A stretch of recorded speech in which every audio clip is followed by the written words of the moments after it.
Split from a swag. Oh no. Different team here. Dude, that Yeah, it's a different team here. They might knock. Five. I couldn't, like, the nade just the door, dude. I couldn't do anything there. Swinging this left. One guy. Oh, What the? I think it's him in front of you. Oh my god, dude. You split from a swag. Oh no, there's a What? Now, after that crazy intro of ALGS, I mean, the hype is real. Let's slow things down. And I have the crew here. I got Swagga and I have Ty. And Ty's actually one of our newest members of the store. I know you haven't seen him in a video quite yet, but I'm pumped because they actually signed up for ALGS and did it for the content, whether they won or whether they lost. And I want to ask them some questions to either have you guys judge them hardcore, or maybe now it'll motivate you to sign up. We're going to find that out. So first, I want to ask a question, and we'll try to go in order because trust me, these boys are passionate. And let's not judge them too. They're talented. Even if they don't think that they're talented, the better than they give themselves credit for, okay? We'll start with Ty, and I want to ask the question, why did you even sign up? What was the purpose of this? The purpose was in our team name, man. It was for the content. We thought it'd be a good idea to hop into ALGS Challenger Circuit. It's free to sign up, so we thought, why not? You get a cool ALGS badge if you participate, and we thought, what's the worst that could happen? We get some funny videos, maybe we get a couple kills, we have some fun, and yeah, we just thought, why not? What about you, Swagger? Why did you guys do this? Are you reinforcing the same thought? Did you have a different motivation? Man, I just wanted to show everybody we're competitors. Like, you know, people think we're just content creators out there, but, you know, honestly, people that come in our customs, people that hang out with us on stream, like, we're just better, we're different, we're stronger, we're faster, and we way more handsome too. Okay, so now I'm gonna get to the spoiler. What happened? Can you give me the end result? Just be honest from just like one word from each of you. How did it go? Horribly. It went horribly. Okay. I'm gonna say it like this: it's just straight bull. Oh, okay. And can I ask? So if we know that route, okay, we ran into some BS there, right? Can you answer the question? Well, what did you learn most from this? What was the takeaway? What did you learn most from doing this? Yeah, I mean, I think you got to look at these guys that have been doing this for a long time, that's been competitors for years and years, for seasons and seasons. And, you know, these guys have logged tons of hours together. We literally just loaded up in rank. We picked a team comp and we like just went for the content, literally. Right. And I think it's all about like the practice, right? And like knowing what you're doing, how you're going to do it, how you're going to rotate in. And like, I think, you know, a lot of the teams that play better, they got a chance to play in like scrims, and we didn't scrim against any team. We just kind of went and did our thing. Yeah, like Swag said, the night before, we literally hopped into a rank session. We had some good games. We felt good. We only got practice on World's Edge, so we were a little nervous that the first two games were on Storm Point. But like Swag said, we had one session together, and these guys have been playing together all the time. All they do is play scrims. They take ALGS seriously. Not that we don't, because we know what ALGS is about, but you know, we wanted to have some fun, and we very quickly realized the biggest thing that I learned for this was pro players stand on business. If they think they can take you, they will take you, they will push, and they will humble you very quickly. So with that takeaway of just coming in very raw, did it deter you from ever wanting to do this again? Did it intimidate you, these lobbies? That mindset? Nah, honestly, if I see any of these pro players in my lobbies, or if I play again, which I probably will play again, it's on site. I'm pushing you and I'm curb stomping you, on God. That's right. We're going to get some get back, baby. We're going to get our redemption at some point. I would totally do it again. I had a blast. I know we only lasted one round, unfortunately. We almost made it to the round 2. So I think if we do it again in a couple weeks, you know, I think we have some more fun. We learn from our mistakes, and, you know, we go next. Okay. Yeah, I think we also played a little bit too serious. I want to have a little bit more fun. And you know what? I feel like, why not play a little bit cringier? Like, I'm going to play as cringy as possible.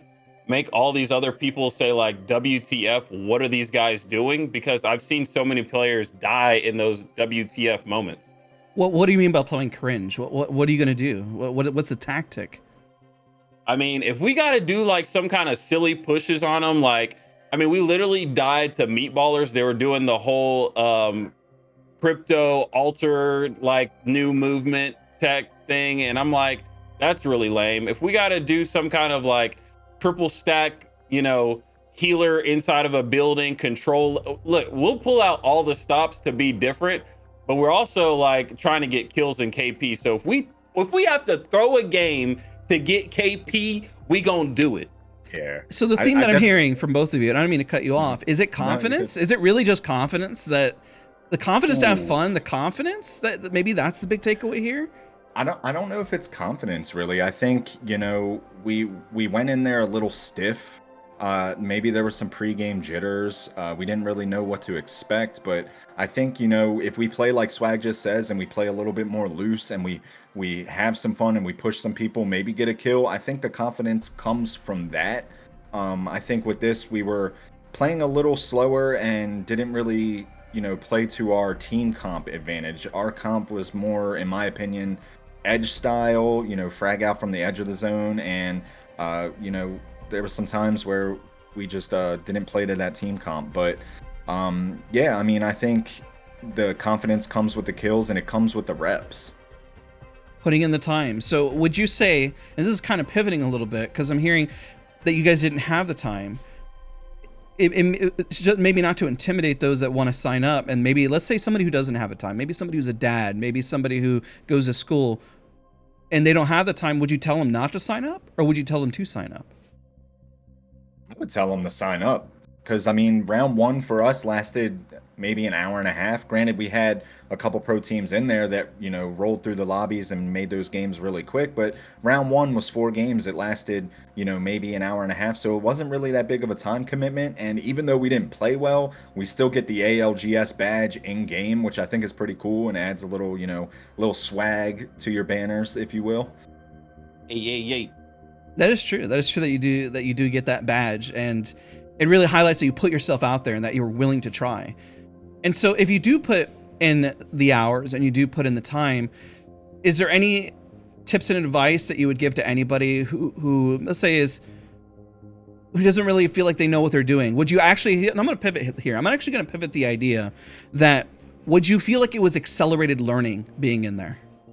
Absolutely. And I think like a lot of stuff you learn in probably the higher tier lobbies, like, Diamond, Masters, and Pred lobbies.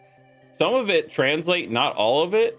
I think the bigger parts are like playing the mini games, getting the Evo Harvester, scanning the beacons, scanning the circles and all that.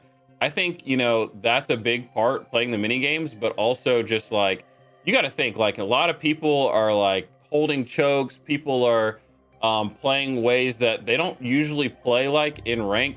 Yeah, there's going to be people holding chokes and stuff like that, but it's really all about the end game, right? Like all your points, just like in rank, come by placement in the top.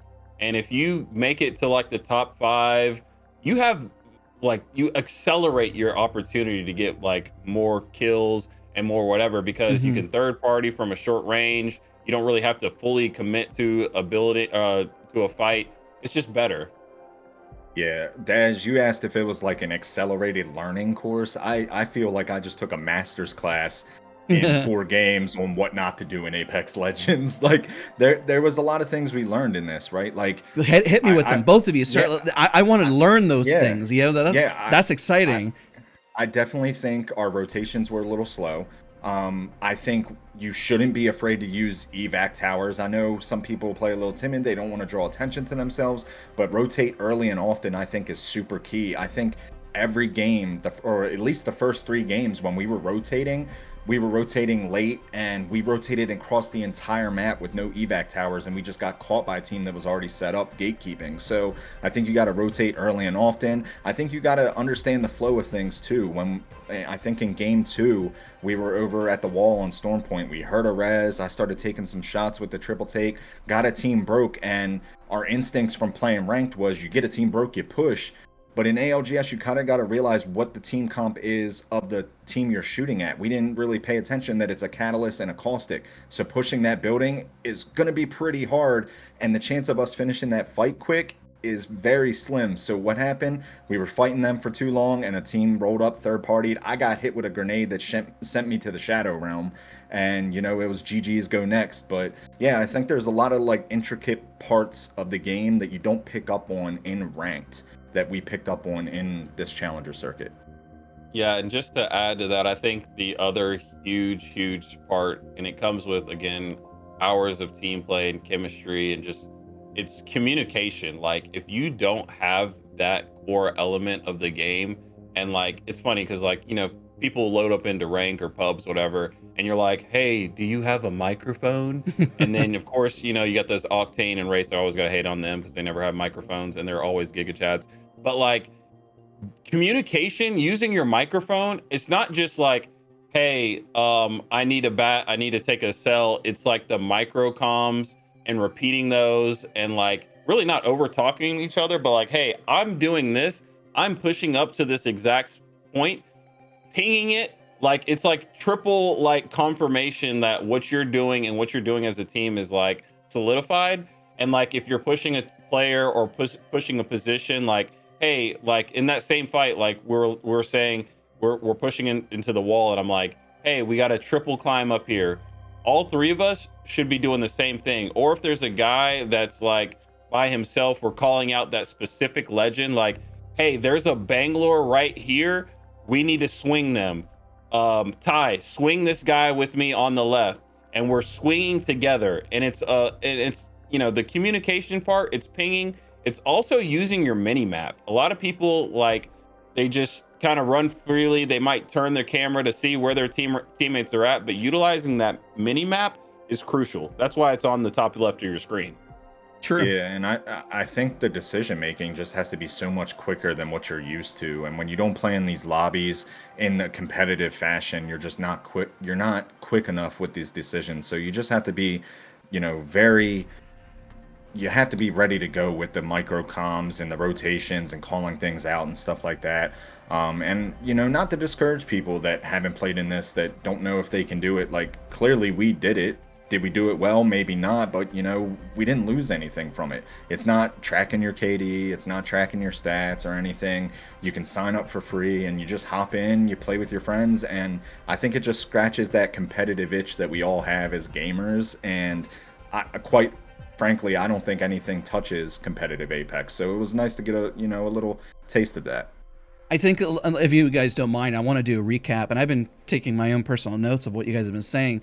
It's essentially, you got the master class in terms of everyone taking it very serious, and you found the holes when it means fighting for space that you want, rotating as efficiently as possible. When you're doing it, making sure that you're talking of when you're going to push something, when you're not going to push something, how much time does it take to actually push a team, and how efficient you have to be as a squad. So essentially, it seems like timing was of the essence. And when I heard the words play cringe, it means by almost any means necessary. What is going to make you guys play confident instead of trying to play, oh, well, the pros play this way? It's like, no, what can you do as your squad, and what are your strengths and weaknesses? Because, I mean, you see it with other teams, like you guys had mentioned. Meat Lovers was a part of your squad, your lobby. So when they're playing by any means necessary. They don't care if people say, oh, that's such a cringe way of winning. They do not care. It means that they need to win. They want to win, and it by any means necessary means by any means necessary of what tactic is going to work for them, right? So I know that's a lot of information, but it's really exciting because we got to the heart of the video, and whenever I heard you guys were doing this, it's like, oh my gosh, this is a masterclass of a masterclass of a bunch of information that people are just missing. I think you could go 1,000 hours playing ranked, but you will never get that same experience that you're going to get just by hopping in and saying, screw it, let's do ALGS, and then let's get put right on our butts, bluntly. What do you guys have to say about that whole recap and thoughts? Yeah, I mean, I think you hit the nail on the head. It sums it up pretty great. Like, we had fun, we learned a lot with it, and yes, we would totally do it again. Like, there's these aren't your ranked lobbies. They are going to be tougher. There are going to be some really good squads and some really good players that might embarrass you, like Tech did to me on the bridge in game 3. But, we still had fun with it because the idea was, for the content.